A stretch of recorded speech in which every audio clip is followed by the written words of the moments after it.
Hi guys, my name is Emo and welcome back to Emo in My Opinion. Today I'm just going to tell you guys a story of what happened this month.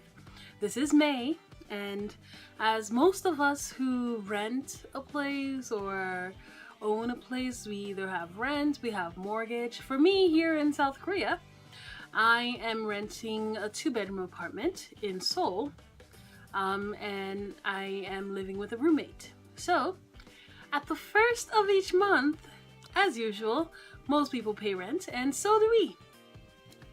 I'm in charge of that, so my roommate gives me her share, and then I send it through internet banking to our landlord.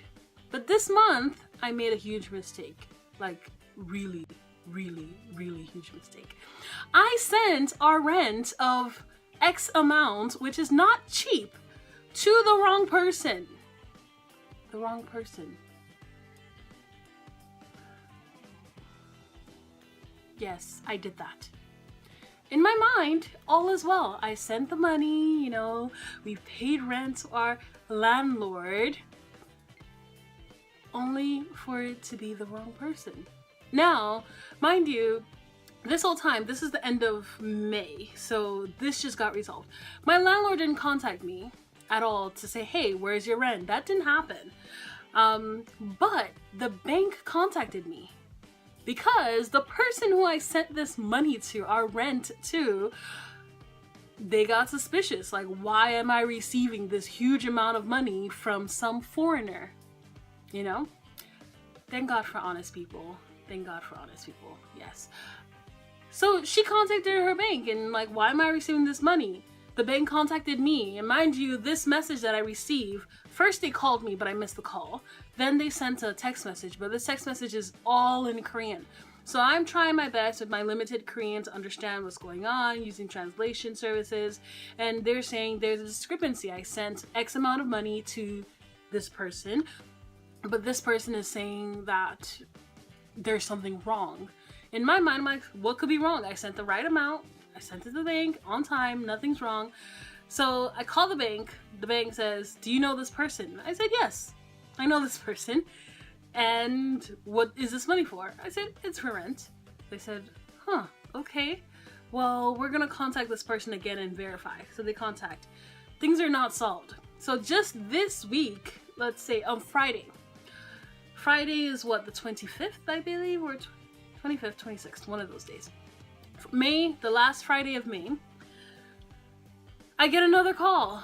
I was teaching during that time, so I couldn't answer. And then they sent a text message. So after I finished my lecture, I went to the office and I called the bank back, and I was like, oh man, I wish we had a Korean friend who could talk to them and, make sure there's no misunderstanding. But I did my best. So I called. They're freaking out like, oh my gosh, who speaks English? Who speaks English? Does someone know English to come talk to the foreigner?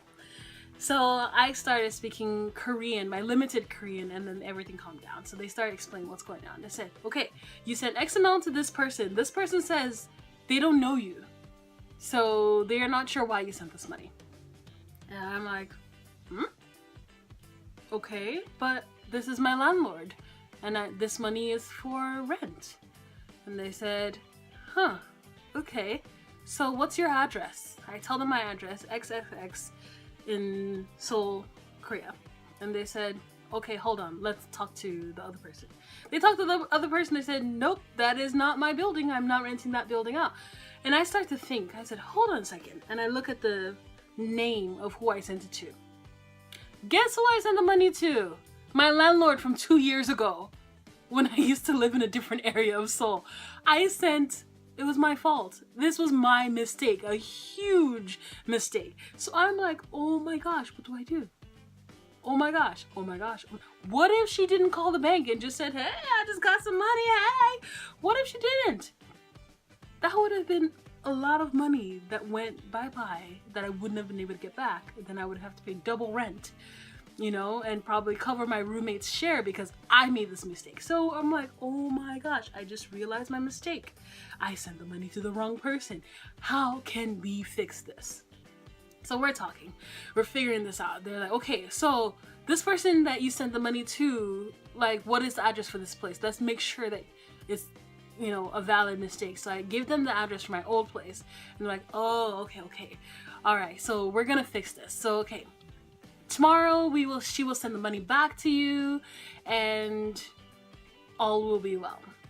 And I'm like, oh my gosh, God, I thank you for good people. I thank you for honest people, because this could have gone so bad. And then, you know, the bank teller is telling, don't do this again. Don't do this again. Make sure you don't do this again. And I'm like, I won't do this again. Oh my gosh. Yes, I will never make this mistake again. I can't believe I made this mistake in the first place. So that's what's going on. And finally, you know, I go through my internet banking, and, you know, my old landlord, this person I sent this money to, is still saved in my favorites. So I was like, okay, first things first, delete this person from my favorites so I don't make this mistake again. Second, rename my current landlord to something that is more relevant and easier for me to, I guess, pick out of the favorites list, so that there's no longer a mistake. And then third, call my landlord and let them know what's going on. Like, hey, I didn't just skip rent for this month of May. I made a huge mistake by sending your rent to someone else. So I'm getting the money back tomorrow. I will pay it ASAP and pay June rent on the 1st. So that is what happened this week. That is what happened this month. And as I sit back and I think, I'm like, wow, I really dodged a bullet, because this could have been bad. This could have been really, really, really bad. But God is good. God is always on my side, because He worked this out even though I didn't know it needed to be worked out from the beginning. So that is today's story of how, you know, normal people make really dumb mistakes, and sometimes good things come out of those dumb mistakes, and honest people out there make sure that, you know, we don't, how do I put this, that we don't end up paying terribly for these dumb mistakes. But that is my story. Money is such a huge thing, and, you know, no one is made of money. I'm not rich. I'm not poor, but I'm definitely not rich. I make it through each month, you know. But yeah, this could have been bad, and I just wanted to share this with you. If any of you guys have any stories like this, of how you've maybe done something like this, or how you have maybe sent money to someone who wasn't, or lost money, or just any mistakes, I would love to hear from you guys in the comments below. Comment, and share your stories. And yeah, for more, make sure you like, and make sure you subscribe. Click the red button. Click it, click it, click it, click it. Alright, that's all for today. Peace out. Emo in my opinion.